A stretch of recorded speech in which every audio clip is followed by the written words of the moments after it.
Bonjour et bonsoir, bienvenue à l'émission Equilibrium où est-ce que j'ai renvoyé tout le monde. Ouh, c'est juste la COVID.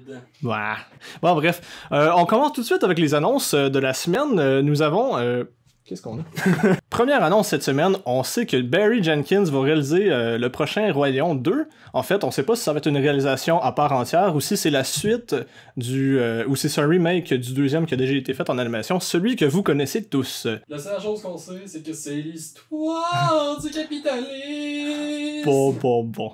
Donc, on sait maintenant que Jamie Foxx sera le prochain Electro dans le prochain Spider-Man qui est prévu pour le 17 décembre 2021, je tiens à dire, parce qu'avec le COVID, on sait plus rien. C'était en fait le même rôle qu'il avait dans Amazing Spider-Man 2. On sait en exclusivité qu'il avait sorti une photo sur Instagram qui a été supprimée subitement d'ailleurs, une photo de fan art qui comportait les 3 anciens personnages des Spider-Man. Alors, êtes-vous excité? Moi, ben non. Francis et Godfather, ça va être le prochain biopic du film de Coppola qui a été sorti en 72. On connaît tous le masterpiece The Godfather. C'est le biopic qui va sortir, réalisé par Barry Levinson avec Oscar Isaac et Jake Gyllenhaal. Ah, excuse-moi, hein, c'est des noms compliqués ça. Enfin bref, le film parle des problèmes de production entre Coppola et Robert Evans à l'époque. Donc on est vraiment intéressé de voir ça. The Godfather, hein? Juste ici, mon boy. Tu l'as même pas vu. Non.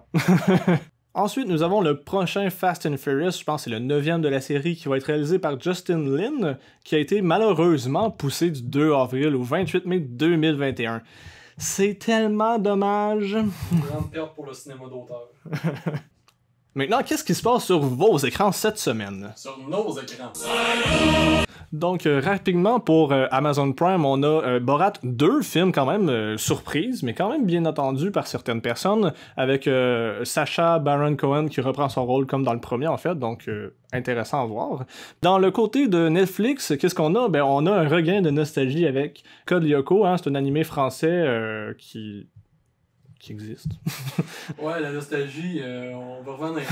En effet. Puis, quoi d'autre qui est sorti? Ben, on a Devil All the Time, qu'on avait déjà mentionné auparavant sur Equilibrium dans l'actualité. C'est un film qui a enfin fini par sortir avec Tom Holland dans le film.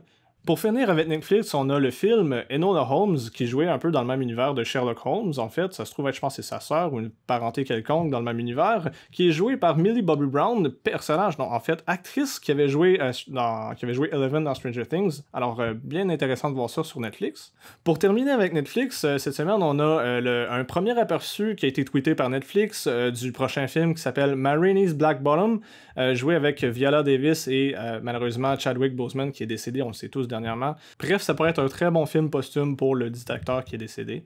Voilà. Donc, c'est ce qui complète l'émission cette semaine. Je vous souhaite un très bon mois d'octobre, des très bons frissons, des bonnes peurs, des bons films d'horreur entre amis et en famille, puisque, ben écoute, on a le temps en masse pour écouter des films, hein? Je pense qu'avec la situation actuelle, c'est un bon moment pour s'abreuver. Être en quarantaine puis mourir. Aïe aïe. Picote là.